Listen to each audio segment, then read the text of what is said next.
Grüß Gott, Hallöchen, Atmung für Sänger. Im ersten Teil wollen wir uns um ein paar theoretische Dinge kümmern. Es soll ums Atmen gehen.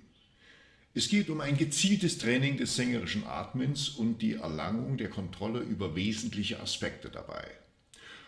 Um die vokale Ausdrucksfähigkeit zu erweitern, ist es notwendig, über die technische Fähigkeit zu verfügen, musikalische Phrasen zu gestalten und das in unterschiedlicher Länge und unter verschiedenen Umständen. Dazu bedarf es einer Atemkontrolle, die diesen Vorgang der vokalen Gestaltung ermöglicht. Es wird vorausgesetzt, dass eine Costo-Abdominalatmung bereits als zielführend anerkannt wird und sich möglicherweise schon etabliert hat. Was heißt das? Costo-Abdominalatmung. Das heißt, das Zwerchfell soll sich beim Einatmen in den Bauchraum nach unten absenken.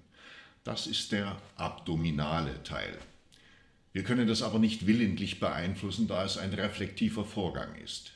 Wir kommen daher dann später zu den Übungen, die helfen können sollen, dass sich das Zwerchfell absenkt, der Bauchraum sich spürbar nach außen erweitert. Und weil es eine kombinierte Atmung ist, werden die unteren Rippen angehalten, sich nach außen, also nach vorn und zur Seite zu erweitern, um auch dort noch eine weitere Ausbreitungsmöglichkeit der Lunge zu fördern. Das ist der kostale Teil der Atmung. Eine professionelle Gesangstechnik wird sich immer im Sinne einer ökonomischen, effizienten oder besser sängerischen Luftführung auf diese Grundlagen stützen. Im Ruhezustand, also wenn man zum Beispiel liegt, verhält sich die Zeitmenge bei Ein- und Ausatmung wie 1:1 bis etwa 1:2. Das heißt, wir atmen etwa 2 Sekunden ein und atmen 2 bis 4 Sekunden wieder aus. Dann verharren wir kurz. Es wiederholt sich alles wieder, völlig unbemerkt in der alltäglichen Wahrnehmung. Bei der sängerischen Atmung ist die Luftmenge und auch die Dauer der durch Stimmaktivität bedingten Ein- und Ausatmung völlig verändert. Ich habe bei von mir ausgebildeten Sängerinnen und Sängern ein Verhältnis von 1:8 feststellen können. Das heißt, sie atmen 3 Sekunden tief ein und können bis zu einem Wert von ca. 25 Sekunden singen. Singen heißt aber hier nicht nur Stimmaktivität im Sinne von Vokalen, wo die Luft in Relation zur künstlerischen Gestaltung eher gleichmäßig strömen soll, sondern auch die Einbeziehung von Konsonanten mit wesentlicher, plötzlicher Druckänderung und Strömungsveränderungen des Luftflusses bis zur vollständigen Unterbrechung der Luftströmung bei Explosivlauten mit Verschluss der Lippen und anschließender plötzlicher Luftfreisetzung. Für eine reine kontrollierte Ausatmung auf Zischlauten oder Summen auf Nasalkonsonanten, also M oder N, gibt es bei von mir ausgebildeten Sängern beobachtete Maximalwerte bei über 60 Sekunden, abhängig von körperlichen Gegebenheiten und Training. In den folgenden Videos habe ich von mir in Wien unterrichtete Sängerinnen mit längeren Atemphrasen aufgezeichnet, die schon sehr beachtlich sind. Da bewegen wir uns zwischen 11 und 16 Sekunden, was eine untrainierte Sängerin wahrscheinlich spontan nicht bewältigen könnte. Schauen wir uns das gemeinsam an.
In den Atmungszentrum, jeweils für Ein- und Ausatmung getrennt, unseres Körpers werden Informationen zum Sauerstoffgehalt des Blutes wie auch zum Kohlendioxidanteil und dem pH-Wert des Blutes verarbeitet.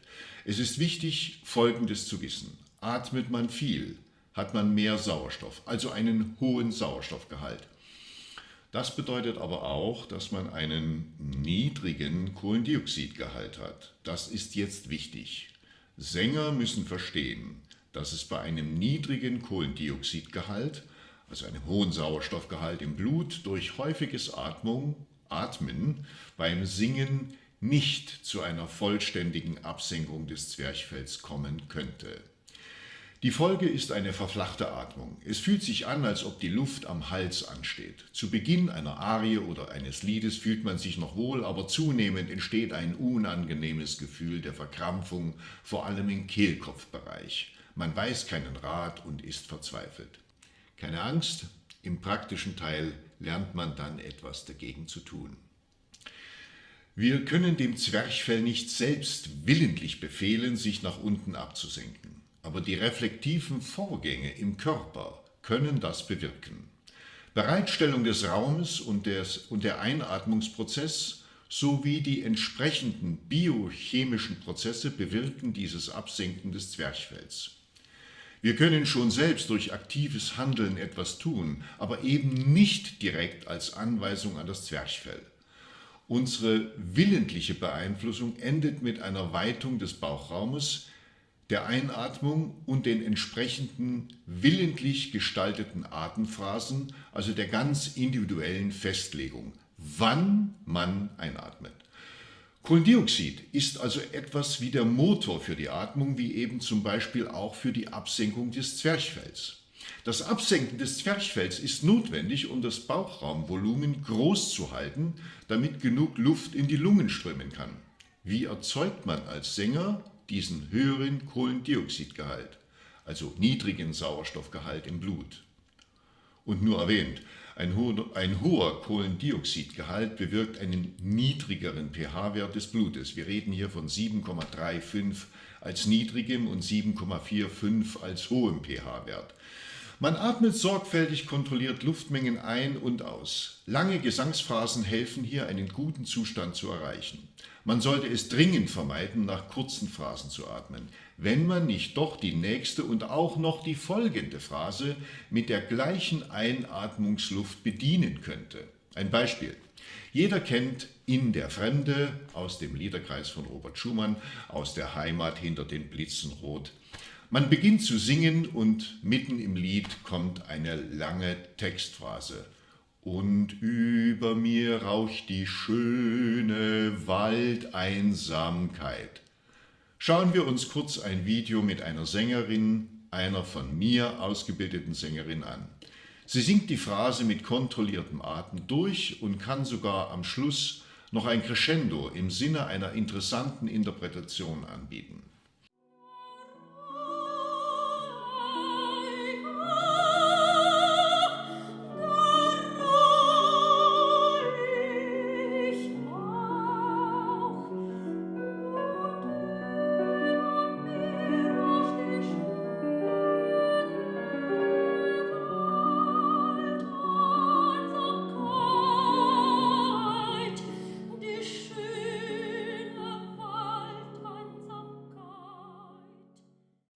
Ich habe kurz auf YouTube recherchiert. Es waren insgesamt 32 Live-Videos zu sehen. 24 Sängerinnen und Sänger haben vor dem Wort Waldeinsamkeit geatmet.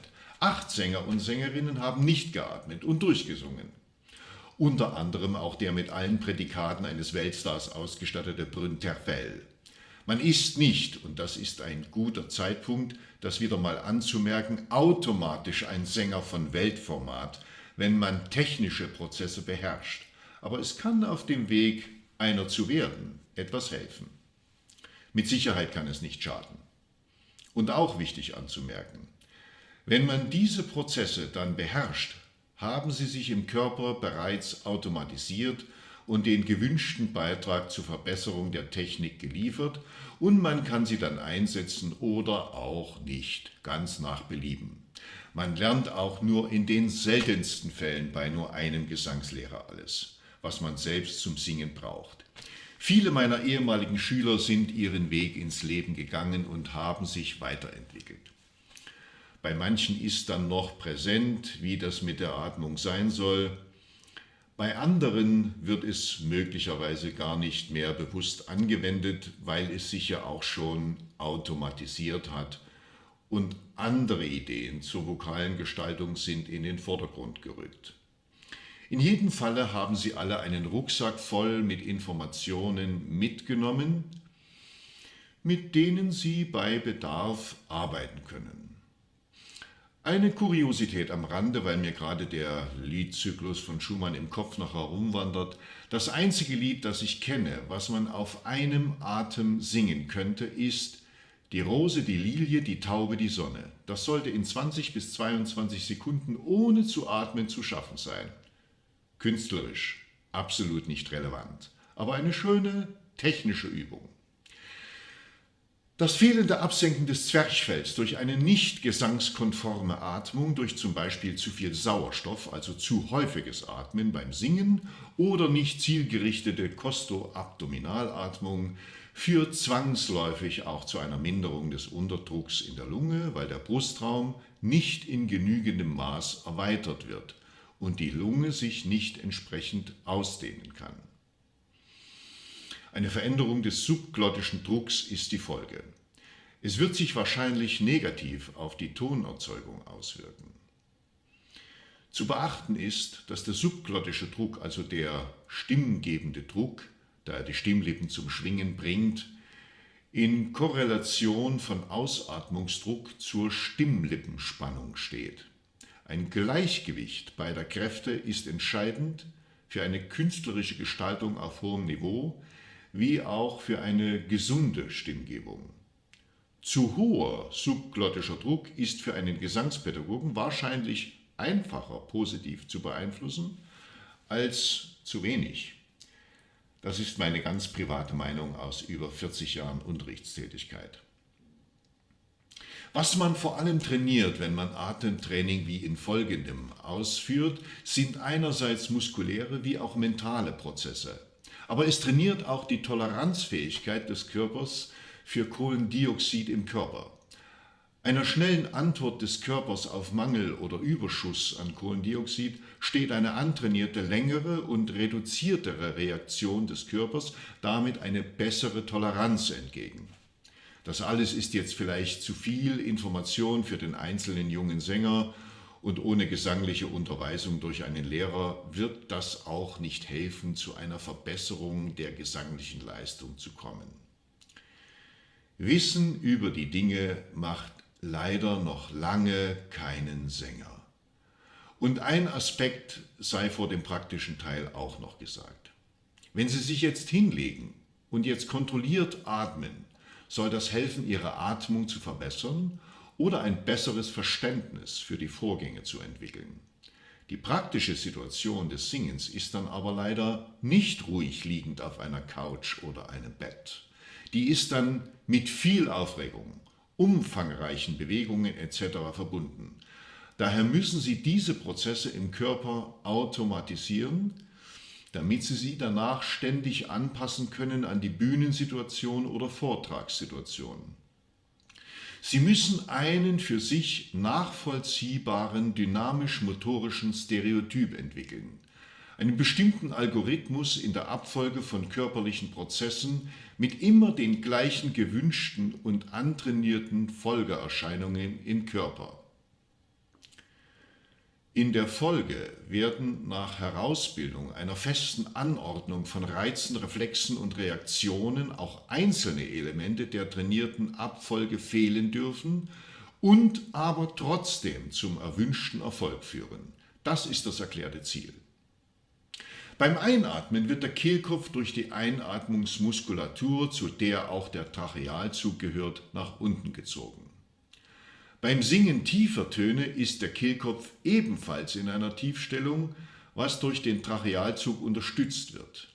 Im Normalfall sind tiefe und mittlere Töne also mit einer Tiefstellung des Kehlkopfs verbunden. Bei hohen Tönen ist der Kehlkopf in einer höheren Position zu finden. Nun bietet aber eine entspannte und tiefe Kehlkopfstellung einen besonders interessanten Klang, der voll und warm klingt. Ein höherer Kehlkopfstand ist für hohe Töne scheinbar unabdingbar, aber wie hoch, das muss man eben herausfinden. Das ist ein sehr flexibler Vorgang. Wir haben also ein Dilemma mit den hohen Tönen und der tiefen Kehlkopfstellung durch den Trachealzug nach dem Einatmen. Das ist regelrecht. Aber für Sänger wäre es eben besser, wenn der Kehlkopf aus klanglichen Gründen nicht sehr hoch positioniert ist.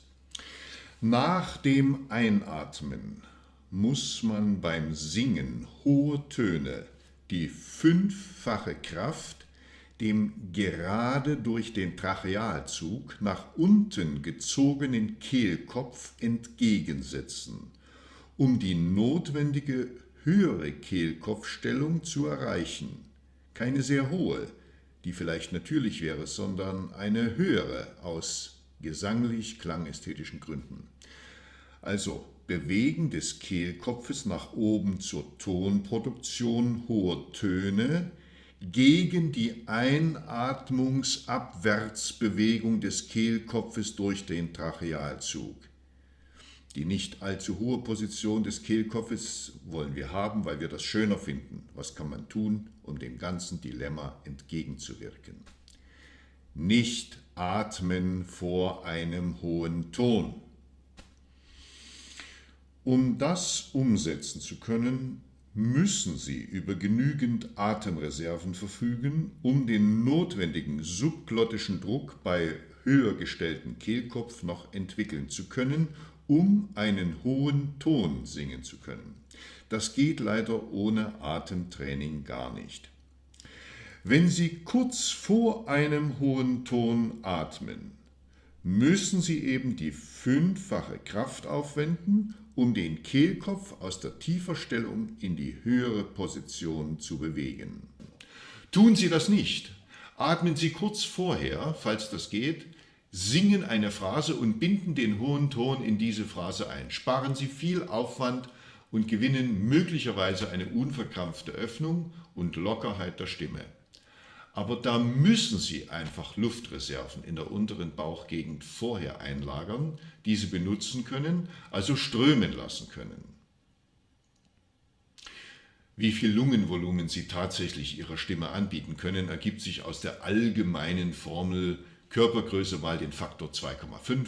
Also wenn Sie 1,70 Meter groß sind und dann mal 2,5 rechnen, ergeben sich ca. 4,25 Liter Lungenvolumen. Das bedeutet aber praktisch gesehen nicht viel, weil das ja abhängig von der Länge Ihrer Stimmlippen ist, wie viel Luft Sie abgeben. Eine sehr hohe Sopranistin wird möglicherweise bei einem etwas über 1 Zentimeter in der Stimmlippenlänge liegen und ein sehr tiefer Bass wird eine Stimmlippenlänge von etwa 2,5 Zentimetern haben. Das ist dann wieder wichtig, wie viel Menge an Luft Sie für diese Öffnungsweite zur Verfügung stellen müssen, um den notwendigen subglottischen Druck zur Klangerzeugung aufbauen zu können. Bei 2,5 Zentimeter Öffnungsweite weht ein anderer Wind als bei 1 Zentimeter. Das alles kann man vielleicht üben. Ich glaube aber eher nicht. Man braucht dazu sicher die erfahrenen Ohren eines Gesangspädagogen.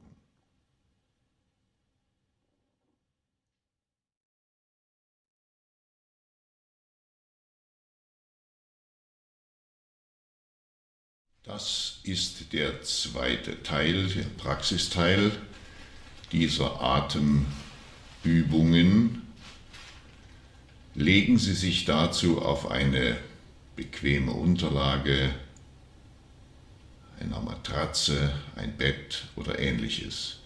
Bitte aber etwas, wo Sie Ihren Körper ganz ausstrecken können und gerade und angenehm liegen können.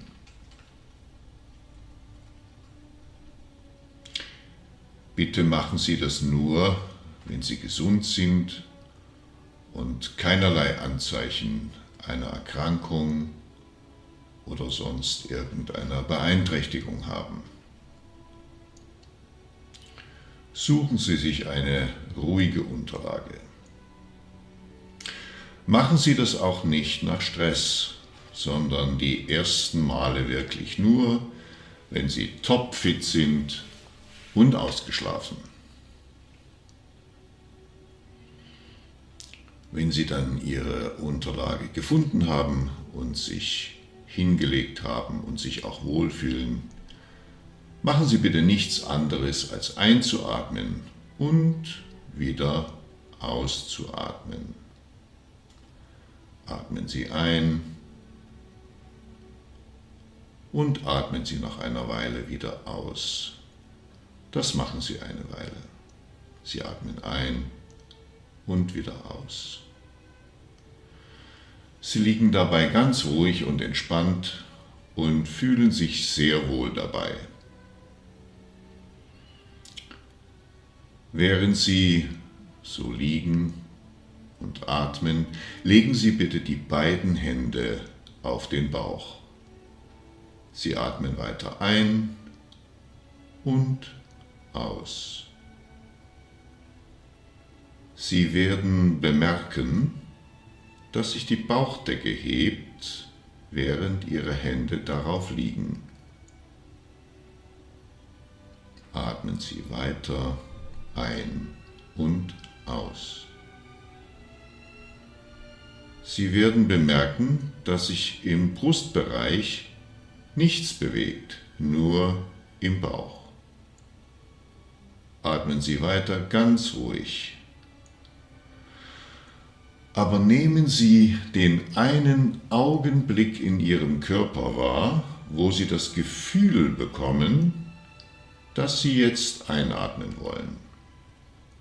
Suchen Sie diesen Punkt. Wo ist dieser Punkt, wo Ihr Körper sagt, jetzt möchte ich atmen? Warten Sie genau auf diesen Moment. Also den Moment, wo Sie das Gefühl haben, jetzt will ich einatmen. Suchen Sie sich diesen Punkt. Sie atmen ruhig weiter und beobachten genau diesen Moment, wo Sie denken, jetzt müssten Sie einatmen. Im nächsten Schritt zögern Sie diesen Moment, den Sie ja jetzt genau kennen, etwas hinaus und atmen etwas später ein, als Sie eigentlich müssten. Atmen Sie ruhig aus. Zögern Sie den Moment des Einatmens hinaus und atmen Sie ruhig aus, wenn Sie dann eingeatmet haben, etwas verzögert. Wenn Sie jetzt diesen Moment ein paar Mal etwas hinausgezögert haben, beginnen Sie jetzt innerlich bis 5 zu zählen. Innerlich bewegen Sie sich nicht, bevor Sie einatmen. Also der Moment des Bedürfnisses, einzuatmen, wird um exakt 5 Zählzeiten in Ihrem Kopf verzögert. Alles läuft noch sehr ruhig und bequem ab. Sie wiederholen das. Sie zählen bis 5 und erst dann atmen Sie ein.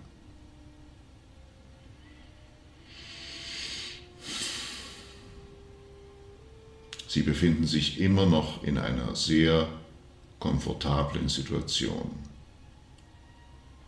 Sie atmen ein und aus. Sie zögern die Einatmung hinaus.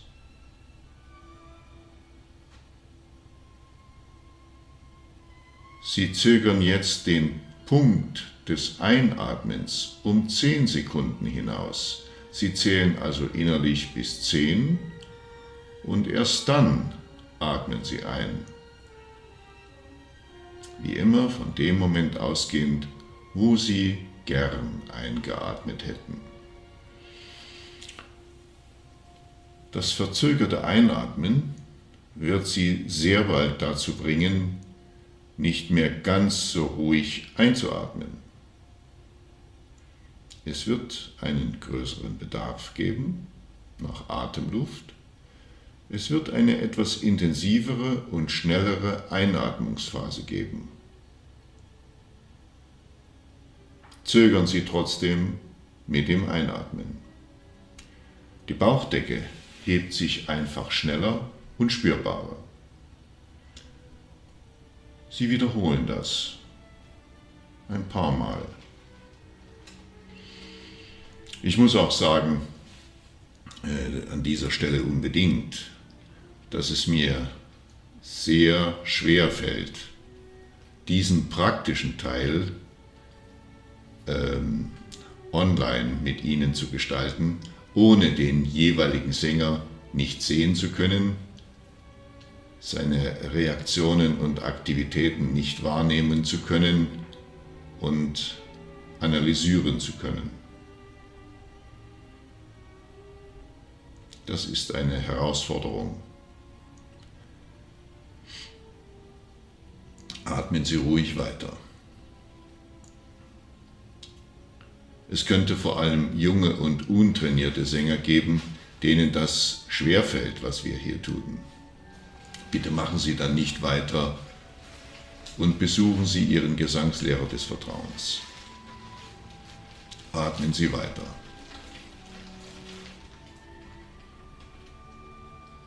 Suchen Sie den Punkt, zögern Sie ihn hinaus.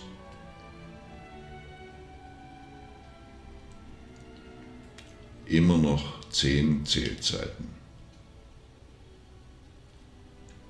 Warten Sie und genießen Sie die Einatmungsphase. Genießen Sie es, wenn Sie wieder einatmen können. Vielleicht dazu zwischendurch, während Sie ruhig warten auf den Punkt und dann einatmen nach 10 Sekunden. Es ist ein wichtiger Reflex Ihres Körpers. Es ist der sogenannte Hering-Breuer-Reflex. Er lässt Sie nur so viel Luft einatmen, wie Sie können, ohne die Lungen zu überlasten oder zu schädigen. Atmen Sie ruhig weiter. Warten Sie immer noch auf den Punkt. Zögern Sie ihn immer noch 10 Sekunden hinaus, bevor Sie einatmen. Ganz ruhig.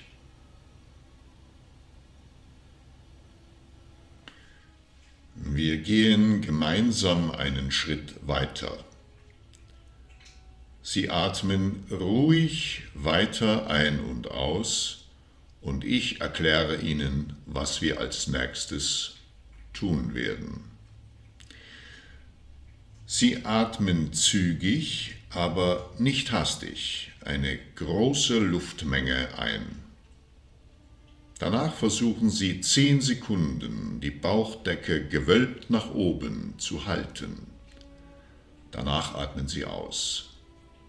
Nachdem Sie ausgeatmet haben, warten Sie 10 Sekunden, bevor Sie wieder einatmen. Wir beginnen. Atmen Sie ein.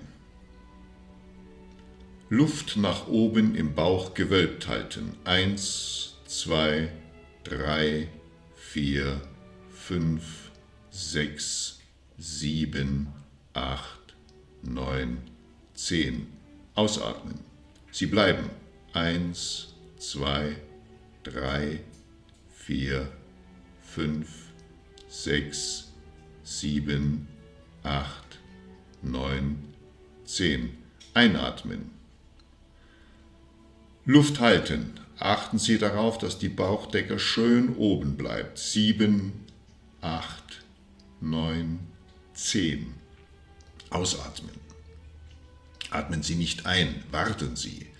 4, 5, 6, 7, 8, 9, 10. Einatmen.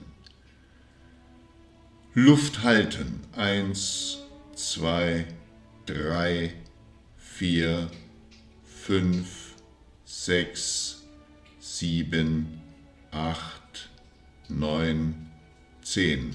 Ausatmen. Warten Sie mit dem Einatmen. 4, 5, 6, 7, 8, 9, 10. Jetzt einatmen. Atmen Sie ruhig weiter. Ich erkläre Ihnen den nächsten Schritt. Sie atmen zügig ein.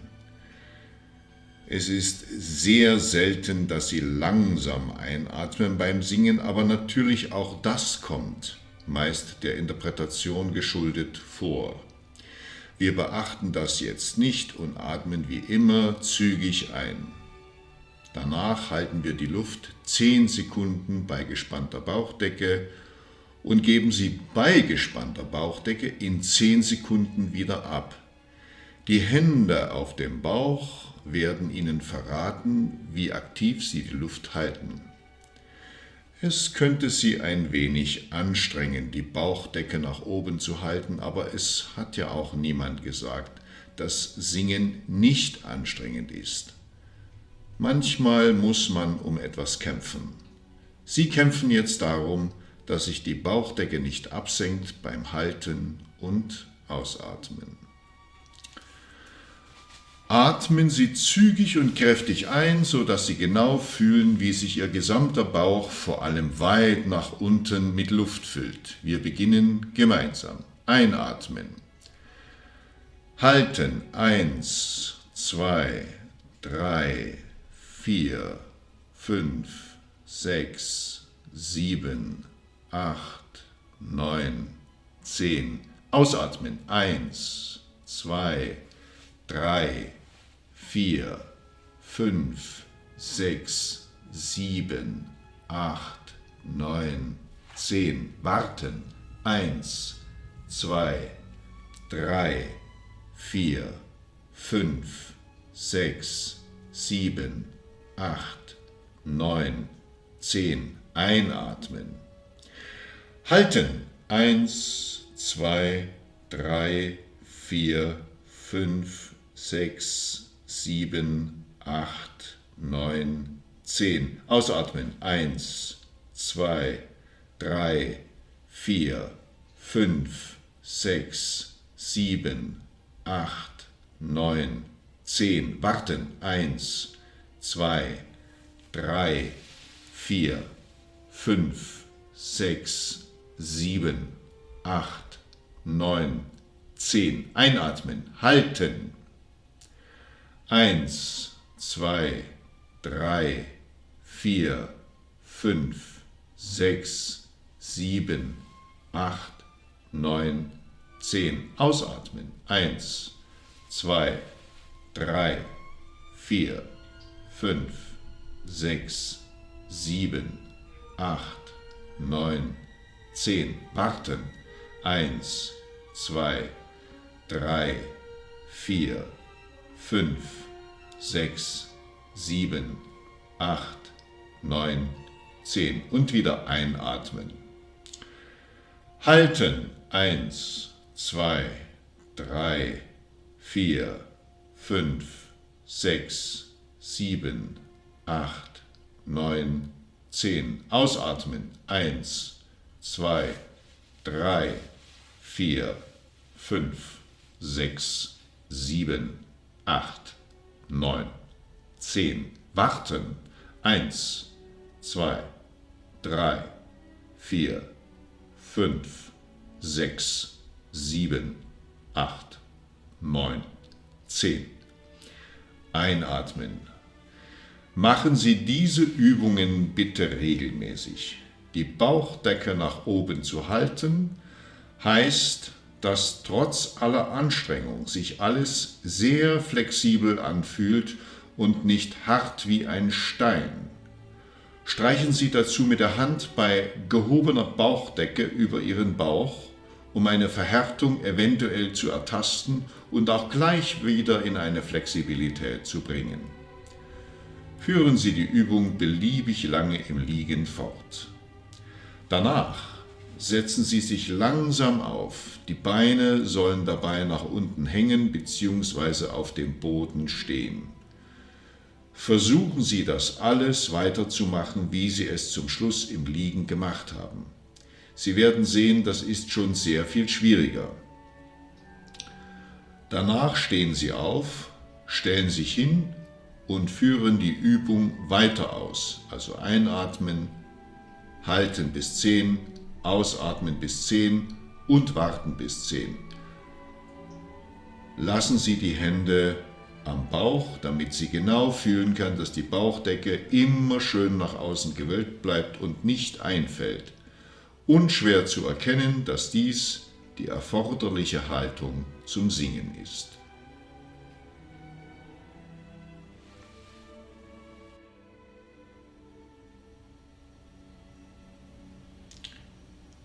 Ich wünsche Ihnen viel Erfolg beim Singen, viel Ruhe, viel Kraft. Genießen Sie die Atmung. Danke.